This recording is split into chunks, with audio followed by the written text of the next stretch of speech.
What seemed like a quaint yard sale turned into a horrifying nightmare for Sophie, a college student who never believed in the supernatural until she brought home a doll that refused to stay in its place.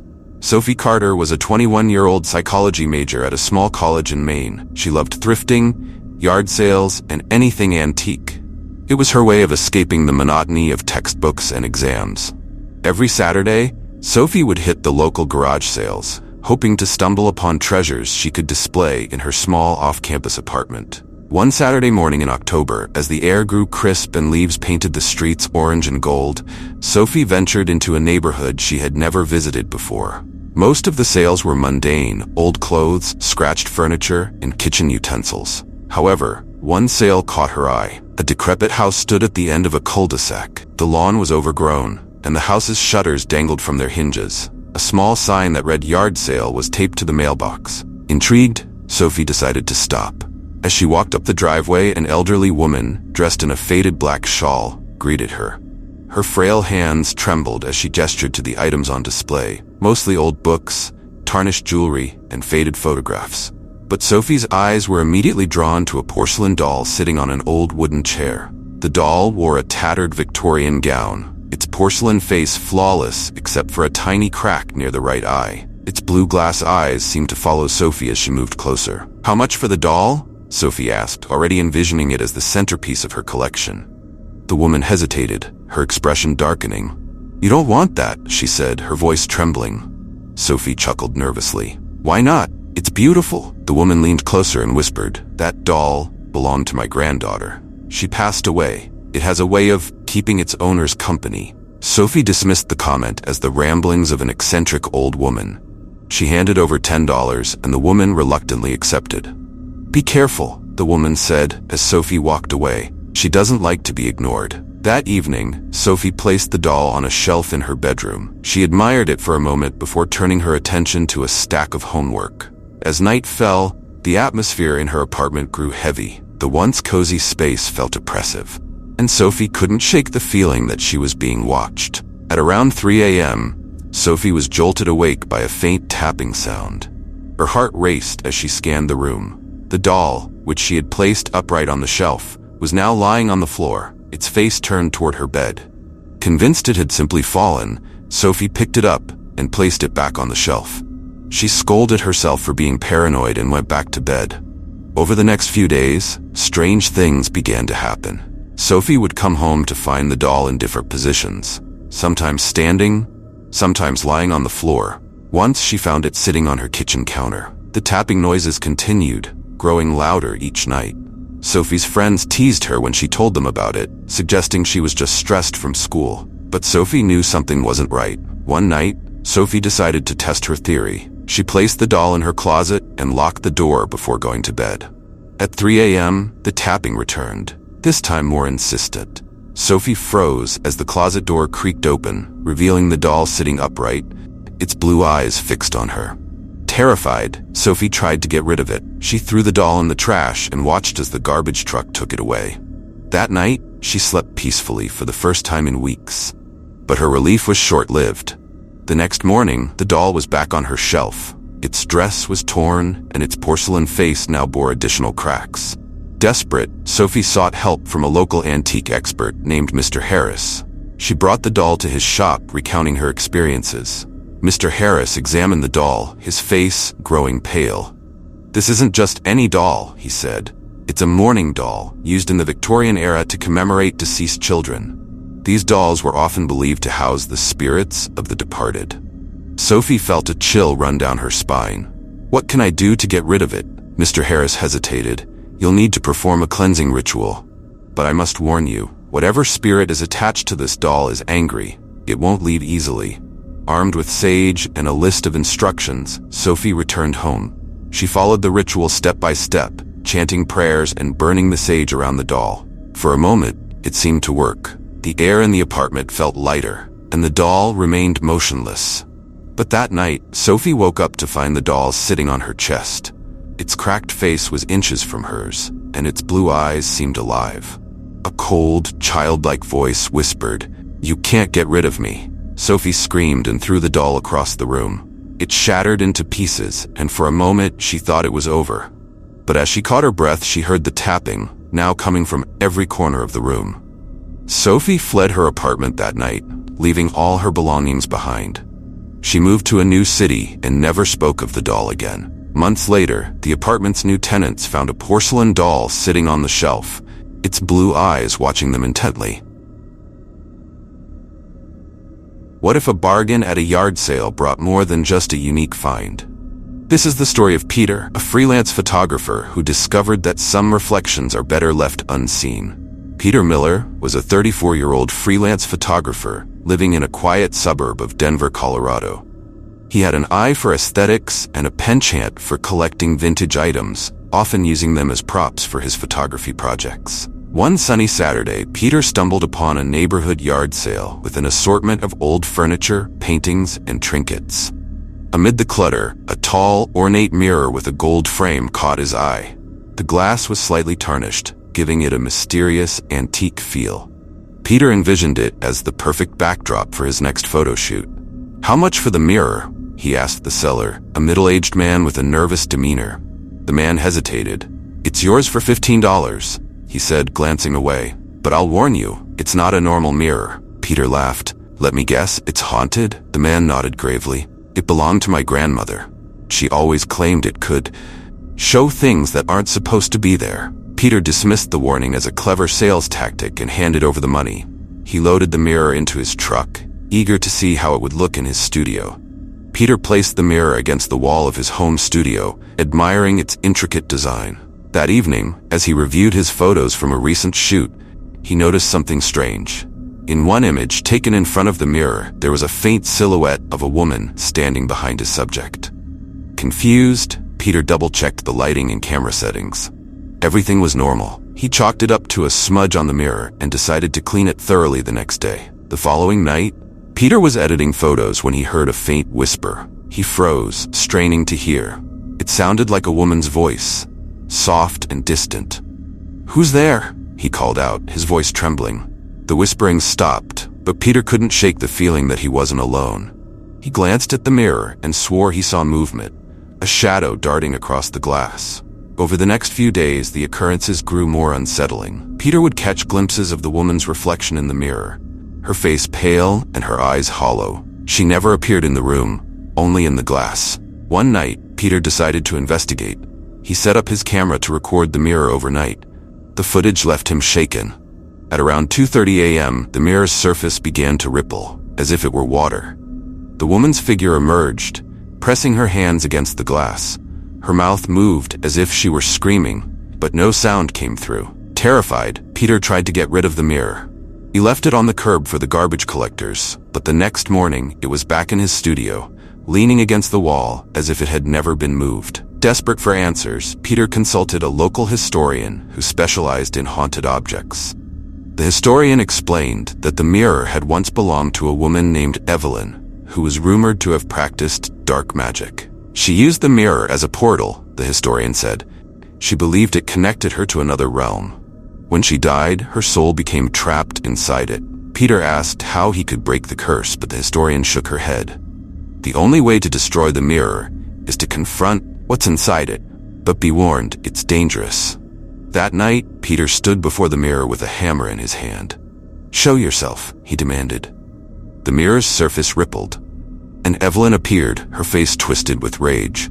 The lights in the studio flickered as she reached through the glass, her skeletal hands clawing at Peter. Summoning all his courage, Peter swung the hammer at the mirror. It shattered into countless pieces, and a deafening scream filled the room. When the noise subsided, Peter found himself alone. The shards of the mirror lay scattered on the floor, each one reflecting a tiny, motionless fragment of Evelyn's face. Peter moved out of his home shortly after, unable to bear the memories. To this day, he refuses to own a mirror, fearing that one day, Evelyn might return.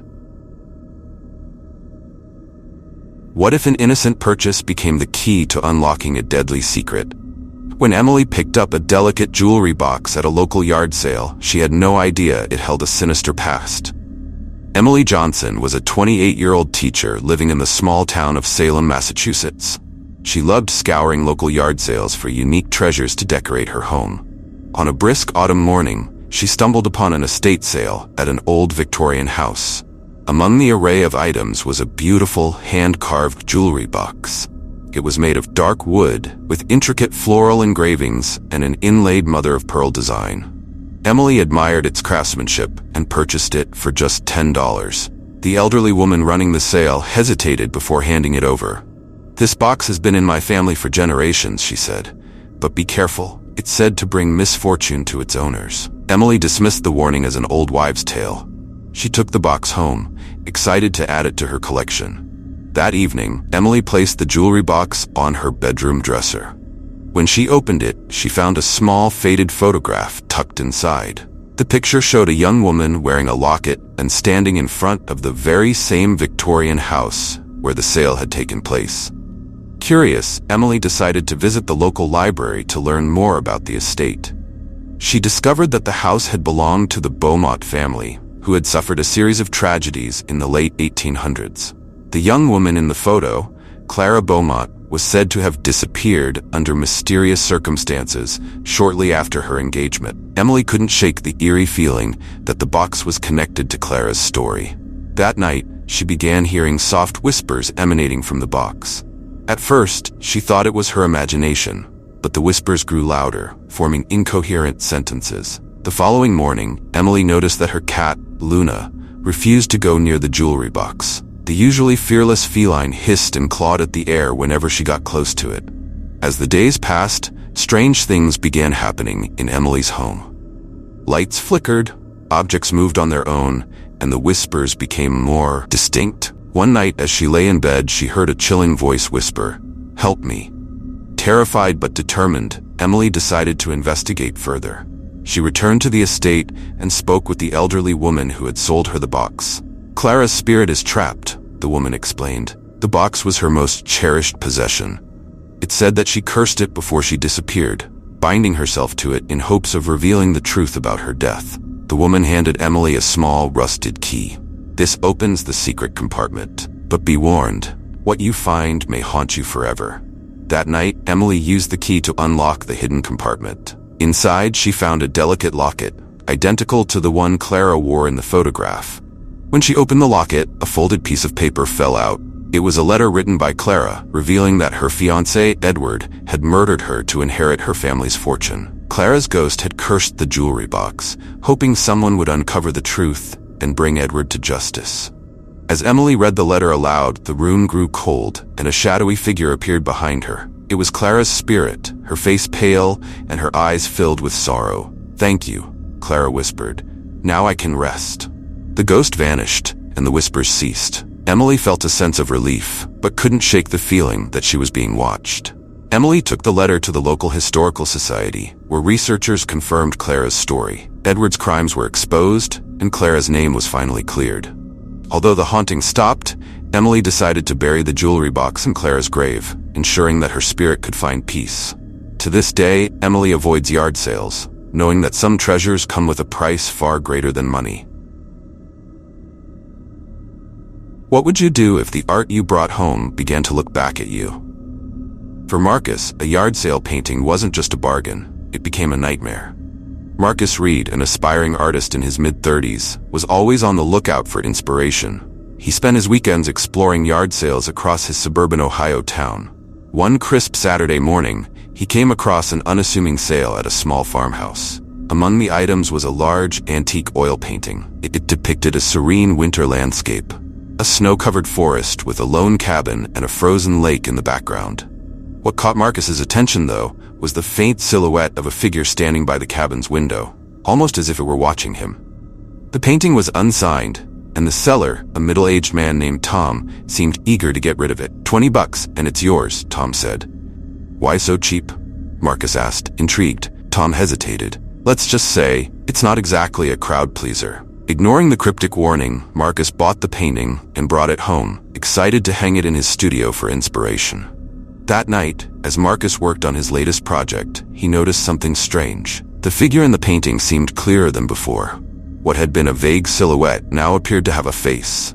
A pale, expressionless one. Marcus chalked it up to fatigue and went to bed. The following morning, he couldn't resist examining the painting again.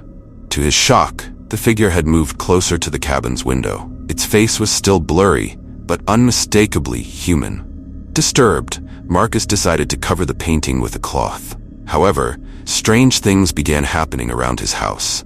The sound of soft footsteps echoed in the hallways, and faint whispers seemed to come from the direction of the painting. One evening, Marcus invited his friend Sarah over to take a look. Sarah was a historian with a knack for solving mysteries. She examined the painting carefully, noting its unusual details. "This style doesn't match any artist I know," Sarah said. "But the frame, it's from the 1800s. This might be older than it looks." Sarah suggested they research its origins, and together they visited the local library.